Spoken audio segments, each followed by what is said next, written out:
and welcome to our daily roundup of the latest action from the Africa Cup of Nations. Egypt booked their spot in the last 16 with a 1-0 win against Sudan, while Nigeria continue to soar with 3 wins out of 3. The Super Eagles beat Guinea-Bissau 2-0, making them the only team in the competition to win all 3 group games. With 8 changes, Nigeria had a slow start. Sadiq opened the scoring shortly after the break before captain William Troost-Ekong sealed the win with a tap-in. That result brings Guinea-Bissau's dreams of qualifications to an end. Meanwhile, Nigeria had already topped Group D and had been dealt an advantage there, as they will be playing their round of 16 clash in Garoua, where they have played all of their games so far. We had been expected to crossing to Simon Harding and Yaoundé, but we will be coming to him later in the show. Also in Group D, Egypt secured qualification after edging past Sudan 1-0. They finish in second place in the standings on 6 points and will face the winners of Group E in their last round game of 16.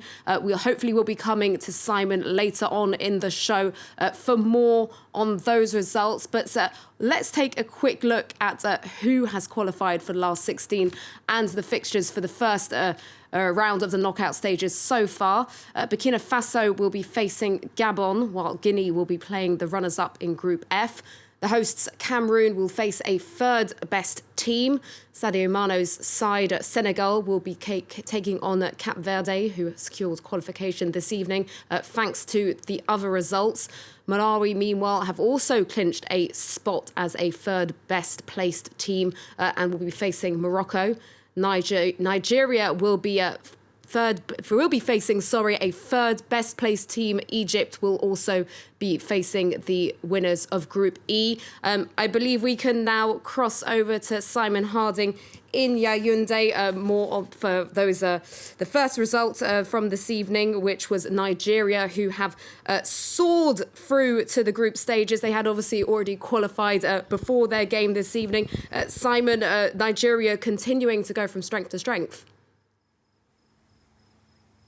Nigeria continuing from going from strength to strength. Selena, you're absolutely right. And Nigeria also the only team to qualify from the group stages with maximum points, 3 victories under their belts. We said after their first game against Egypt that the Super Eagles had been the most impressive side here in Cameroon. Well, they have continued in that vein, swatting aside their opposition. Another comfortable victory for the Super Eagles, 2-0 against Guinea-Bissau. Sadiq with the first goal and Troost-Ekong with the second in the second half. And I think that's also significant, Selena, that they scored in the second half, because they could have easily have sat back and let the game play out like we saw Cameroon do, like we saw Cape Verde do. But no, Nigeria were intent on getting those 3 points and of sending a strong signal to their opposition and would-be opposition in the latter stages. The Super Eagles, who were knocked out by the future winners, Algeria, in the semi-finals in Egypt in 2019.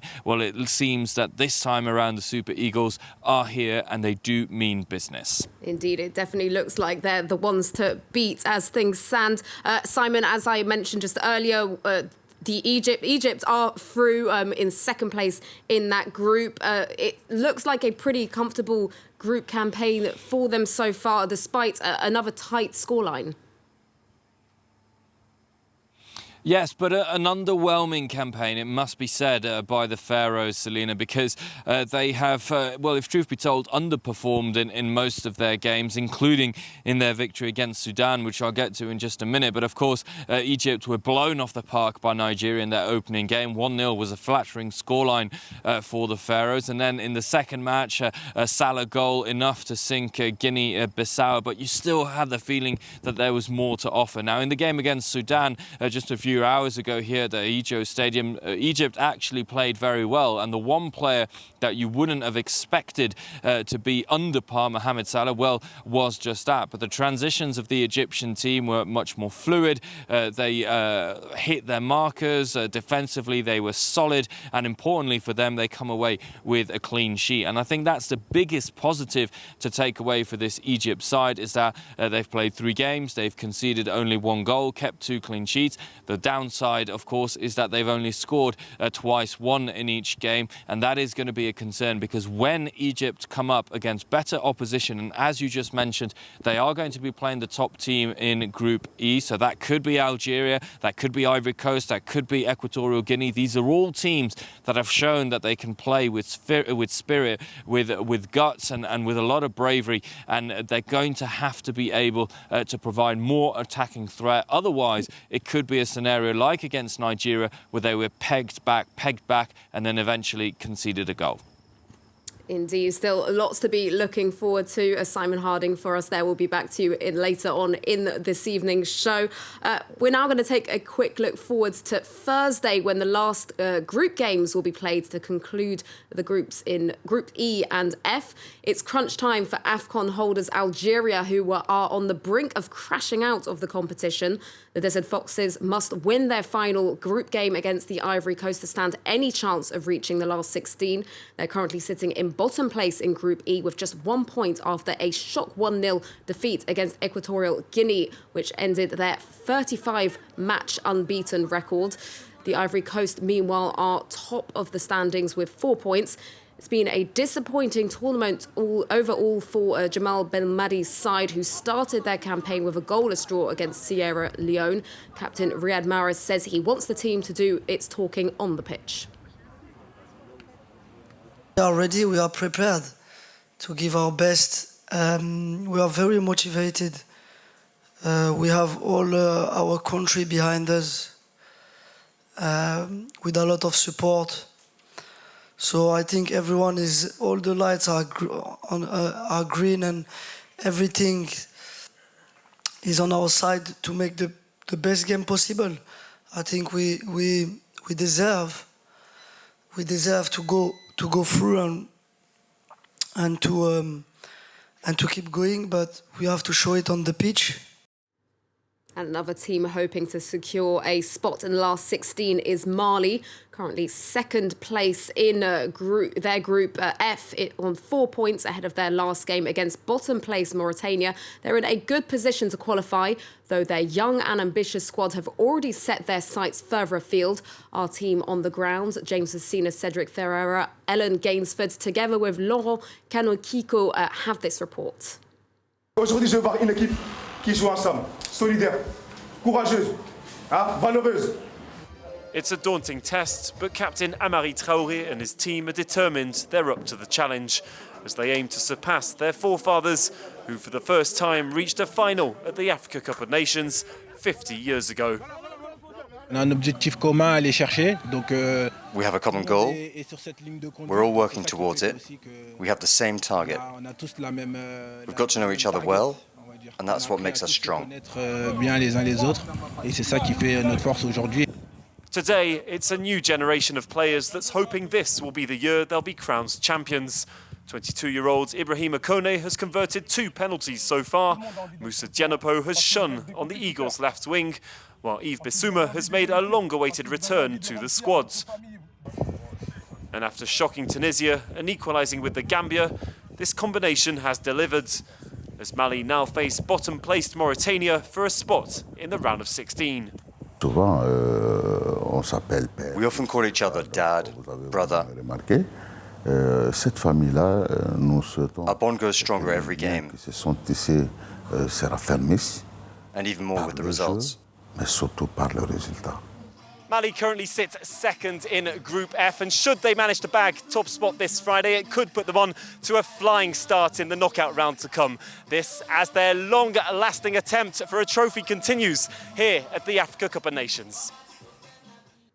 James Vecina for us there, along with the rest of our team on the ground in Cameroon. And as we just touched on there, it's an exciting day ahead as the group stage comes to a close tomorrow. In Group F's other match, the Gambia will go head-to-head with Tunisia. Tunisia have been dealt a big blow as they reported 12 players that have tested positive for COVID this evening. Meanwhile, there's a big game in Group E as Sierra Leone take on Equatorial Guinea, both in the standings for a place in the last 16.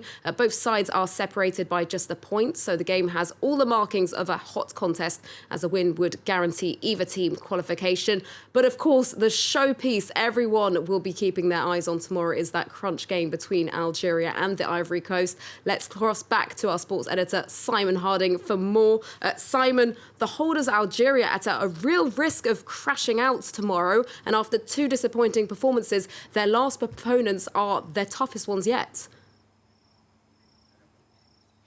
Yes, and that's why there's a lot of concern around this Algerian team, because they haven't shown anything so far in this tournament. And I find it surprising that Riyad Mahrez says that his team deserve to go through, because they haven't shown anything that deserves them to go through as of yet, of course. And we have to stress as of yet, because this Algerian team has plenty of pride. They have plenty of talent, and it just takes one game for them to hit their stride. And perhaps they are going to be able to do that against, as you quite rightly mentioned, the toughest opposition they are going to be facing in the Ivory Coast. The daunting aspect for Jamel Belmadi and the Desert Foxes is that they haven't scored yet, which is so surprising considering, as you mentioned, that winning run of 34, that undefeated run of 35 games which came to an end, the manner in which they won the 2019 Africa Cup of Nations, and to be here at this stage without scoring a goal and with so many question marks in their game,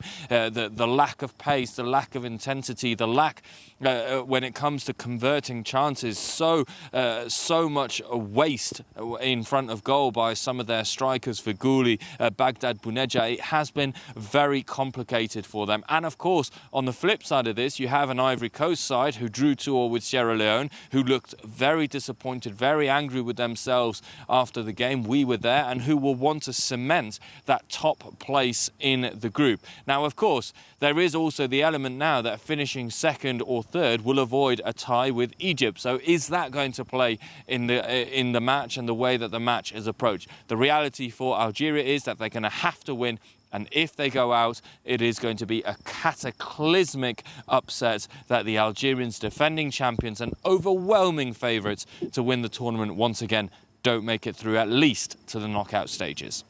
Indeed, perhaps another surprise on the cards in an already unpredictable tournament, to say the least. That brings us to the end of our show for this evening on the Africa Cup of Nations. We'll be back with all the latest on Thursday evening and at the end of the group stage at around 11:40 p.m. local time in Yaoundé and Paris. Until then, stay tuned for more news here on France 24.